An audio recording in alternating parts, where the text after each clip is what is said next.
రాక్షస ప్రేమ పార్ట్ 55. విరాజ్ వాళ్ళిద్దరినీ అలా చూడగానే కన్నీళ్లు గిర్రున తిరుగుతాయి. వేగా, నేను చూసేది నిజమేనా అని పెద్ద పెద్దగా అరుస్తాడు. వేగా లిప్స్ని అందుకోవడానికి ముందుకు బెండైన ప్రణవ్ విరాజ్ అరుపుకి ఆగిపోతాడు. వేగా ప్రణవ్ ఇద్దరూ కూడా విరాజ్ వైపుకు టర్న్ అవుతారు. విరాజ్ అతను చూసింది నిజమా కాదా అనే ట్రాన్స్లోనే ఉంటాడు. వేగాని కోపంగా చూస్తూ, నువ్వు మళ్ళీ నా ఫీలింగ్స్తో ఆడుకోవాలని చూసావా వేగా? వీడు నిన్ను ఏం చేయబోయాడో మర్చిపోయావా? నైట్ వరకు నన్ను వదలవుగా విరాజ్ అని నా కౌగిలిలో ఉండి మార్నింగ్కి వీడి దగ్గరకు వచ్చావా అని గుండెలు పగిలేలా అరుస్తుంటాడు. విరాజ్ కోపం బాధని చూసి వేగా పెద్ద పెద్దగా నవ్వుతుంది. ఏంటి నవ్వుతున్నావు? నేను ఇలా గుండెలు పగిలేలా ఏడవాలి అనే నువ్విలా చేసావా వేగా అన్నాడు విరాజ్. అవును, నువ్విలా ఏడవాలి అనే నిన్ను పెళ్లి చేసుకున్నా. అది ఆల్రెడీ నీకు చెప్పాను కూడా. మళ్ళీ నువ్వు పాత వేగావి అవుతున్నావు వేగా. నేను నిన్ను బలవంతం చేశా అని నా మీద కోపం పెంచుకున్నావు. అదే కదా ప్రణవ్ కూడా చేసింది అంటాడు విరాజ్. నేను ఆ విషయం తవ్వడం లేదు విరాజ్, ఇంకా పాతగతాన్ని తవ్వుతున్నాను. నేను ఎవరో తెలుసా? అసలు నిన్ను పెళ్లి చేసుకోవడానికి గల కారణం ఏంటో తెలుసా? నువ్వు నన్ను బెదిరించావనో, నేను నీకు భయపడ్డానో కాదు, నీ మీద పగ కోసం. అసలు నేను ఎవరో చెప్పనా అంటుంది వేగ. నాకన్నా ముందు నీ స్టేషన్లో బలవంతం చేశావే వనిత, ఆమె చెల్లిని. నేను అక్క ఒకే ఆశ్రమంలో పెరిగాము. నాకు ఉన్న ఒకే ఒక్క తోడు వనిత. తన జీవితం నీ వల్ల నాశనం అయ్యింది. 4 రోజుల్లో వనితక్కకి ప్రణవ్ గారికి పెళ్లి జరుగుతుంది అనగా మా అక్క నగలు కొట్టేశాడని నీ దగ్గరకు కంప్లైంట్ ఇవ్వడానికి వస్తే దాన్ని బలవంతం చేశావుగా. ఆ రోజే అది ఊరు వేసుకొని చచ్చిపోయిందని ఏడుస్తుంది. విరాజ్కి వనిత పేరు వినగానే గుండెల్లో వణుకు పుడుతుంది. ఆ అమ్మాయి చచ్చిపోయిందా అని నేల మీద కూలబడతాడు విరాజ్. వేగా కూడా వనిత చనిపోయిన రోజు ఆమె తనకి చెప్పిన విషయం గుర్తు తెచ్చుకుంటుంది. వనిత ప్రణవ్ ఇద్దరూ కూడా ప్రేమించుకుంటారు. వనిత ఆశ్రమం నుండి బయటకు వచ్చాక తన పెళ్లి కోసం డబ్బులు పోగు చేసుకుంటుంది. డబ్బులు పోగు అవ్వగానే పెళ్లికి ముందు బ్యాంక్లో మనీ డ్రా చేస్తుంది. మనీ చేతికి రాగానే ఆర్డర్ ఇచ్చిన నగలకి కట్టి బంగారు షాపు నుండి రిటర్న్ అవుతుంటే ఒక దొంగ వచ్చి ఆమె చేతిలో బ్యాగ్ని లాక్కొని వెళ్తాడు. వనిత ఆ దొంగ వెనకనే చాలాసేపు పరిగెడుతుంది. ఎంత ట్రై చేసినా వాడు ఆమెకి దొరకడు. వనిత ఏడుస్తూ వేగాకి ఫోన్ చేసి విషయం చెప్తుంది. అక్క, ఏడవకు అక్క, నగలు ఖచ్చితంగా దొరుకుతాయి. అది కాదు వేగా, ప్రణవ్కి అసలు నా డబ్బు మీద ఆశ కూడా లేదు. నువ్వు నా ఇంటికి వస్తే చాలు, నిన్ను మహారాణిలా చూసుకుంటా అని చెప్తాడు. నేనే మహారాణిలా మీ ఇంటికి వస్తా అని చెప్పేదాన్ని. నా జీవితం మొత్తం కష్టం వేగా, ఆ నగలు అని ఏడుస్తోంది వనిత. అక్క ప్లీజ్ ఏడవకు, నువ్వు వెళ్ళి వెంటనే పోలీస్ కంప్లైంట్ ఇవ్వు అంటుంది వేగా. సరే వేగా, నేను ఇప్పుడే కంప్లైంట్ ఇస్తా అని కాల్ కట్ చేస్తుంది. వనిత తన నగలు పోయాయి అని స్టేషన్లో కంప్లైంట్ ఇవ్వడానికి వెళుతుంది. అప్పుడు విరాజ్ ఒక రాక్షసుడు అయ్యేసరికి స్టేషన్లో ఎవరూ విరాజ్ లేకుండా కంప్లైంట్ తీసుకోమని చెప్తారు. మా సార్ అంత మంచివారు కాదమ్మా, నువ్వు వెళ్ళిపో అని అక్కడ ఎంతమంది చెప్పినా వనిత అక్కడ నుంచి కదలదు. నేను ఎలా అయినా కంప్లైంట్ ఇచ్చే వెళ్తా అని గుక్కపట్టి ఏడుస్తూ స్టేషన్లోనే ఉండిపోతుంది. నైట్ అయినా విరాజ్ రాడు. కానిస్టేబుల్స్ అందరూ ఎంత చెప్పినా వినదు వనిత. విరాజ్ తాగి తూలుతూ ఎప్పటికో రాత్రికి స్టేషన్కి వస్తాడు. విరాజ్ రావడం చూసి సార్ అంటూ అతని ముందుకు వెళ్తుంది. విరాజ్ వనితని స్కాన్ చేస్తూ, ఆహా సూపర్గా ఉన్నావు బేబీ అంటూ వనితని ముట్టుకోవడానికి ముందుకు వస్తుంటే సార్ అని భయపడుతూ ఉంది వనిత. అసలే భయస్తురాలు అయిన వనిత విరాజ్ వాలకం చూసి ఇంకా భయపడిపోతుంది. సార్ ప్లీజ్ ఒకసారి నా మాట వినండి. ఆఫ్టర్నూన్ నుండి మీకోసం ఎదురు చూస్తూ ఉన్నాను. దేనికో అంటూ మత్తుగా చూస్తూ సిగరెట్ వెలిగిస్తాడు విరాజ్. కానిస్టేబుల్స్ని చూసి సైగ చేస్తాడు విరాజ్ బయటకు వెళ్ళమని. ఆ అమ్మాయిని ఇంకా ఎవరూ కాపాడలేరని బాధగా చూస్తూ వెళ్ళిపోతారు వాళ్ళంతా. ఇప్పుడు చెప్పు, ఎందుకు వచ్చావు స్టేషన్కి అంటాడు. వనిత జరిగింది మొత్తం చెప్తుంది విరాజ్కి. ఓహో, అంటే ఇప్పుడు నీ నగలు వెతికి పెట్టాలన్నమాట. అవి వెతికి ఇస్తే నాకేంటి అంటూ రాక్షసంగా చూస్తాడు విరాజ్. అతని చూపుకి భయపడే వనిత వెనక్కి తూలుతుంది. సార్ ఎంతో కొంత డబ్బులు ఇస్తాను, నా నగలు వెతికివ్వండి సార్. అది నా జీవితం మొత్తం కష్టపడిన డబ్బు. అవన్నీ నాకు అనవసరం అమ్మాయి. నాకు నగల్లో సగం ఇస్తావా అని అడుగుతాడు విరాజ్. లేదు అన్నట్టు తల ఊపుతుంది వనిత. అయితే నాతో ఈ నైట్ అంటాడు సిగరెట్ పొగ వదులుతూ. అతని చూపులు ఆమెను ఇబ్బంది పెడుతుంటే అతనేం అడిగాడో తెలుసుకోవడానికి వనితకి నిమిషం కూడా పట్టలేదు. అతని వాలకం చూసి ఇంకా అక్కడే ఉండాలి అనిపించక బయటకు వెళ్ళబోతుంటే హే ఆగు అంటూ మత్తులో తూలుతూ వచ్చి ఆమె చేయి పట్టుకుంటాడు. ప్లీజ్ వదలండి సార్, 4 రోజుల్లో నా పెళ్ళికి నగలు లేకపోతే ఎలా అమ్మాయి? నీ మొగుడికి కోపం వస్తుంది. ఈ నైట్ నాతో ఎంజాయ్ చేయి, రేపు నగలు వెతికి పెడతాను అంటూ సెల్ లోపలికి తీసుకువెళ్తాడు. స్టేషన్లో కానిస్టేబుల్స్ చెప్పినప్పుడే వెళ్ళిపోవాల్సింది, ఇప్పుడు ఇంతవరకు వచ్చేది కాదని భయపడుతుంది వనిత. సార్ వదలండి అని ఆమె చెయ్యిని గుంజుకుంది. మొహమాటం పడకు పిల్ల, ఏం కాదు అంటూ లోపలికి తీసుకెళ్లి సెల్ లాక్ చేస్తాడు విరాజ్.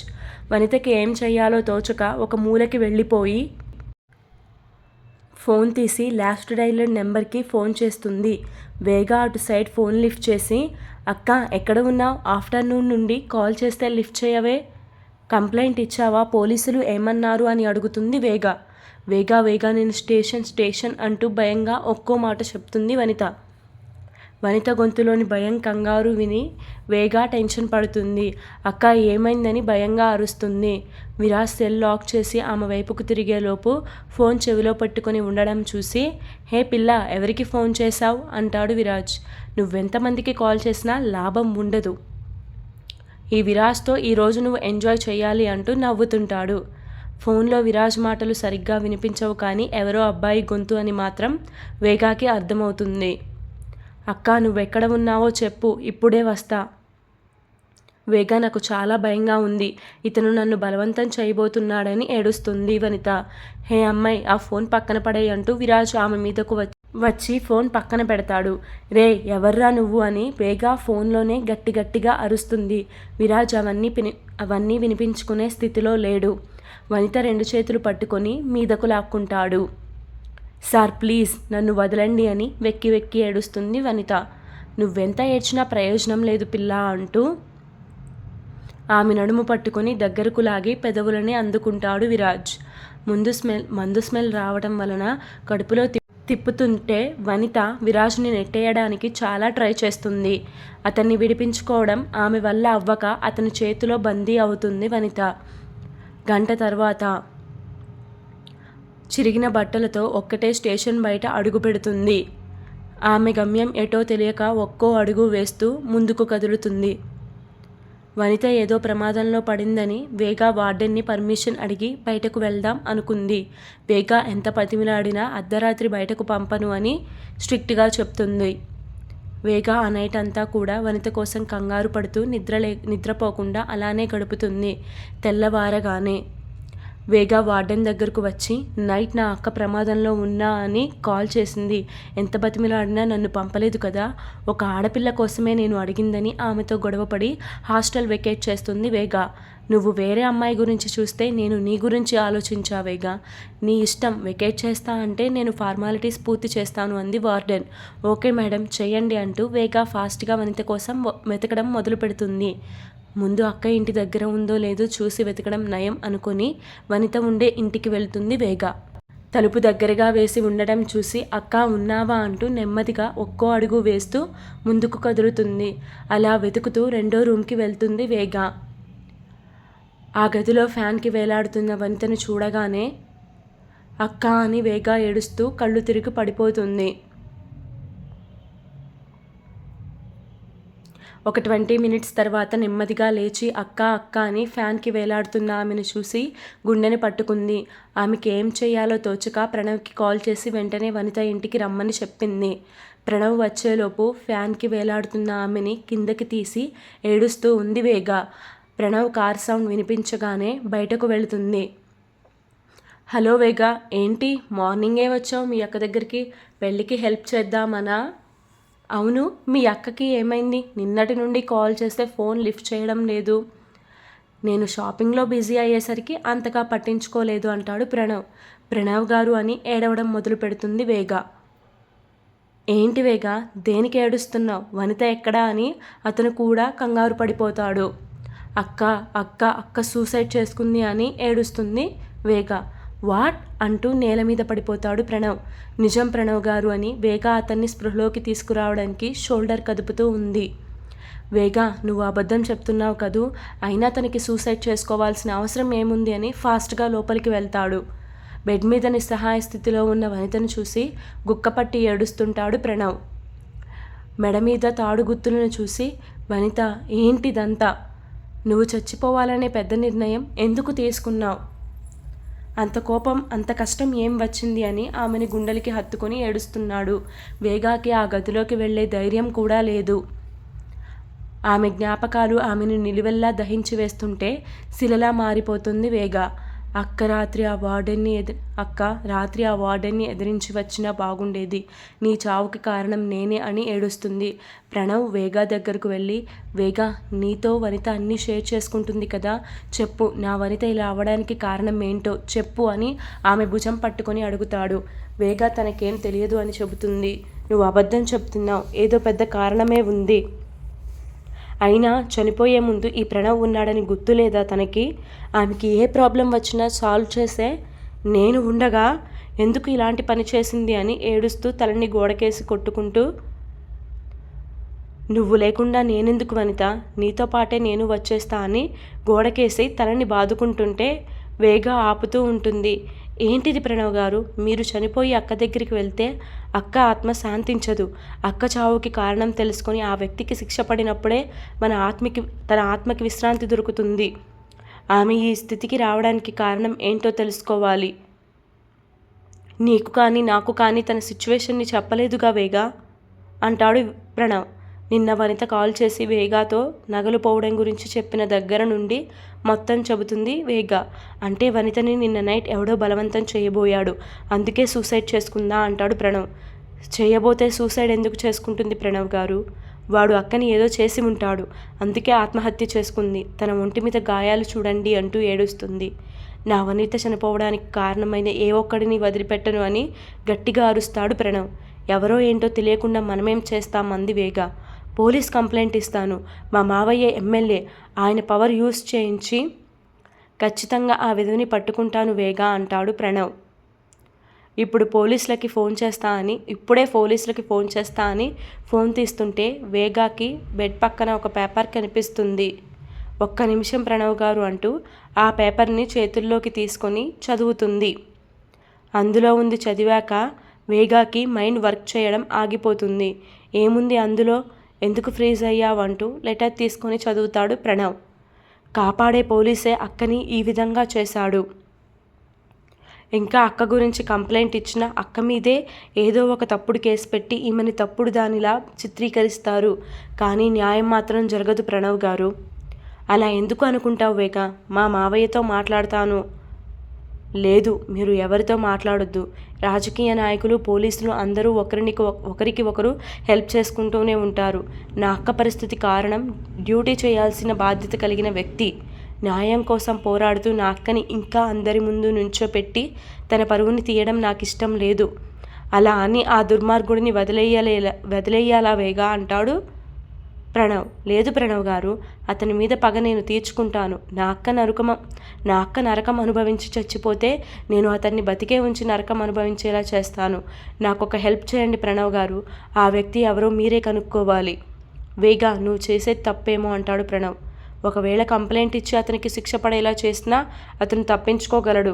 సో అక్క చనిపోయిన విషయం మన ఇద్దరి మధ్యలోనే ఉండాలి అంటుంది ప్రణవ్తో వేగా. అయినా అక్కకి నేను తప్ప ఎవరూ లేరు. ఆశ్రమంలో ఆంటీ వాళ్ళకి నేను ఏదో ఒకటి చెప్తాను. ఈ విషయం మన ఇద్దరి మధ్యనే ఉండాలి. నాకు మాట ఇవ్వండి, ఈ మ్యాటర్ మన ఇద్దరి మధ్యలోనే ఉంటుందని. మాట ఇస్తున్నావేగా, నువ్వెలా అనుకుంటున్నావో అలానే చెయ్యి. నువ్వేం చేయాలనుకున్నా ప్రతిదానిలో నీకు తోడుగా ఉంటాను అని ఆమెకి ప్రామిస్ చేస్తాడు ప్రణవ్. అలా ఇద్దరూ వనిత చనిపోయిన విషయం దాచిపెడతారు. ఆమెకి జరగవలసిన కార్యక్రమాలు అన్నీ ఇద్దరూ కలిపి చేస్తారు. ప్రణవ్కి ఆ పోలీస్ ఎవరో కనుక్కోమని చెప్పి వేగా తన డైలీ లైఫ్లో పడిపోతుంది. అలా అనుకోకుండా ఒకరోజు రోజీని కాపాడడానికి స్టేషన్కి వెళ్ళినప్పుడు కానిస్టేబుల్ చెప్పిన ఇన్సిడెంట్తో ఆ వ్యక్తి ఎవరో కాదు, విరాజే. అన్యాయం జరిగింది తన అక్కకే అని అర్థమవుతుంది. వెంటనే ఆ విషయం ప్రణవ్కి చెప్పి వనిత నగలు ఎక్కడ ఆర్డర్ ఇచ్చిందో తెలుసా అని అడుగుతుంది. ప్రణవ్ చెప్తాడు వనిత నగలు ఆర్డర్ ఇచ్చిన ప్లేస్ని. ఆ ప్లేస్కి దగ్గరగా ఉన్న స్టేషన్ విరాజ్ ఉండేదే అయ్యేసరికి వేగా కన్ఫర్మ్ చేసుకుంది తన అక్క పరిస్థితికి కారణం విరాజే అని. అనుకోకుండా విరాజ్ కన్ను కూడా వేగా మీద పడడంతో అతనికి భయపడినట్టుగా యాక్ట్ చేస్తూ అతన్ని బతికి ఉన్నంతకాలం ఏడిపించాలని ప్రేమ అనే మత్తులో ముంచుతుంది. ఎమ్మెల్యే గారి పెళ్లి కాంట్రాక్ట్ వచ్చినప్పుడే అతని మీద దాడి జరిగేసరికి అతనికి సెక్యూరిటీగా విరాజ్ని పిలవమని చెప్తుంది ప్రణవ్తో క్లోజ్గా ఉన్నట్టు యాక్ట్ చేసి విరాజ్ని ఇంకా ఏడిపించాలనుకుంది. అలా ఇద్దరూ కలిపి అతన్ని చాలా బాధపెడతారు. ప్రణవ్తో క్లోజ్గా ఉన్నట్టు యాక్ట్ చేస్తూ నిజంగానే వేగా ప్రణవ్ని ఇష్టపడడం స్టార్ట్ చేస్తుంది. అలానే ప్రణవ్ కూడా వేగాని ఇష్టపడతాడు. కానీ ఆ విషయం ఒకరికి ఒకరు ఎలా చెప్పుకోవాలో తెలియక సతమతం అవుతారు. అలా వేగా వనితకి జరిగిన అన్యాయంని, విరాజ్ మీద పగ ఎలా తీర్చుకోవాలి అనుకుందో అన్నీ గుర్తు తెచ్చుకుంది. తన ఎదురుగా బాధగా నుంచుని ఉన్న విరాజ్ని చూసి వేగా కోపంగా అతని ముందుకు వెళ్ళి విరాజ్ కాలర్ పట్టుకొని, నా అక్క కూడా ఇలానే నిస్సహాయంగా చూసి ఉంటుంది కదా నిన్ను, తన మీద కొంచెం కూడా జాలి కలగలేదా విరాజ్? నువ్వు రాక్షసుడివి కదా, నీకెందుకు జాలి కలుగుతుందని విరాజ్ని ఇష్టం వచ్చినట్టు కొడుతుంది. వనిత చనిపోయిందని విరాజ్కి తెలియగానే కళ్ళ వెంట నీళ్లు కారుతూ ఉంటాయి. ఆ బాధ నుండే బయటపడకుండా ఉంటే వేగా మాటలు చేతలు ఇంకా కృంగిపోయేలా చేస్తాయి అతన్ని. విరాజ్ని కొట్టి అలిసిపోయి కింద పడిపోతుంది వేగా. విరాజ్ ఆమెని పట్టుకోబోతుంటే ప్లీజ్ నన్ను తాకకు అని ఏడుస్తుంది. వేగా, నీకు నా మీద తీరని పగ ఉందని ఇప్పుడే తెలిసింది. కానీ నీకు ఒక విషయం చెప్పాలి. నేను వినాలి అనుకోవడం లేదు. నా ముందు నుండి వెళ్ళిపో.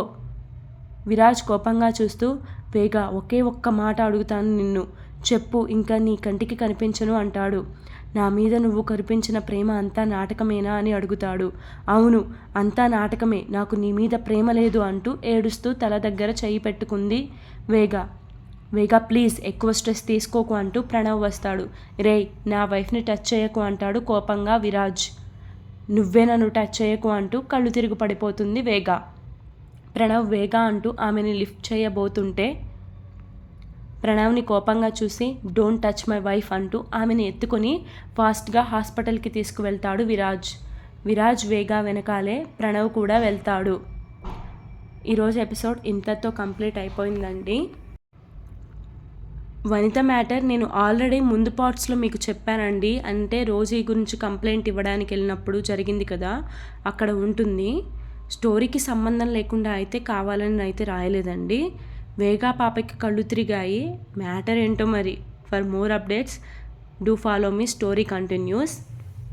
రోజీ కోసం కంప్లైంట్ ఇవ్వడానికి వెళ్తే వేగాకి కానిస్టేబుల్ రాఘవయ్య గారు చెప్తారు కదా, విరాజ్ ఒకసారి ఒక అమ్మాయితో తప్పుగా ప్రవర్తిస్తాడు, అలా జరుగుతుంది, మీరు కూడా ఇక్కడ నుంచి వెళ్ళిపోండి, తను మంచివాడు కాదు అని చెప్తాడు. అక్కడ వస్తుంది వనిత టాపిక్ అనేది.